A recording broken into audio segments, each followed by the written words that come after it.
কানাডার একটি যাত্রীবাহী বিমানের ভয়াবহ দুর্ঘটনায় নিহত হয়েছেন 2 পাইলট, আহত হয়েছেন বহু যাত্রী ও বিমানবন্দর কর্মী।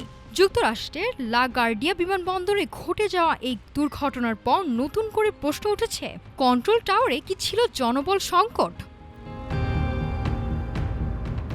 নিউ ইয়র্কের ব্যস্ত লা গার্ডিয়া বিমানবন্দরে অবতরণের সময় দুর্ঘটনার শিকার হয় এয়ার কানাডার একটি যাত্রীবাহী বিমান।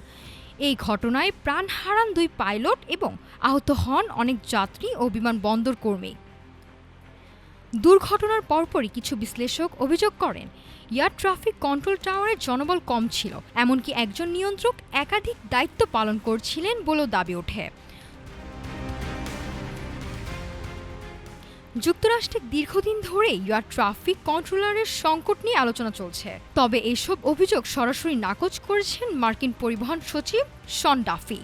তিনি বলেন, কন্ট্রোল টাওয়ারে পর্যাপ্ত সংখ্যক নিয়ন্ত্রক দায়িত্বে ছিলেন। একজন কর্মী একাধিক দায়িত্বে ছিলেন এমন দাবি সঠিক নয়। কর্তৃপক্ষ জানায়, সেখানে একাধিক নিয়ন্ত্রক দায়িত্ব পালন করছিলেন এবং নতুন কর্মীদের প্রশিক্ষণও চলছিল। এদিকে দুর্ঘটনার কারণ জানতে তদন্ত শুরু করেছে ফেডারেল এভিয়েশন প্রশাসন।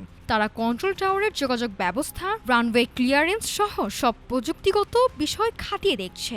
স্বাধীন তদন্ত সংস্থা ন্যাশনাল ট্রান্সপোর্টেশন সেফটি বোর্ড এদের তদন্তে নেতৃত্ব দিচ্ছে। প্রাথমিক তথ্য বিশ্লেষণের পর বিস্তারিত প্রতিবেদন প্রকাশ করা হবে বলে জানিয়েছেন সংস্থাটি। দুর্ঘটনার প্রকৃত কারণ জানতে তদন্ত শেষ না হওয়া পর্যন্ত অপেক্ষা করতে হবে। তবে এই ঘটনা আবারও সামনে আনছে বিমান চলাচল ব্যবস্থায় নিরাপত্তা ও জনবল সংকটের প্রশ্ন। নাফিসা সামিয়া, ঢাকা টুডে।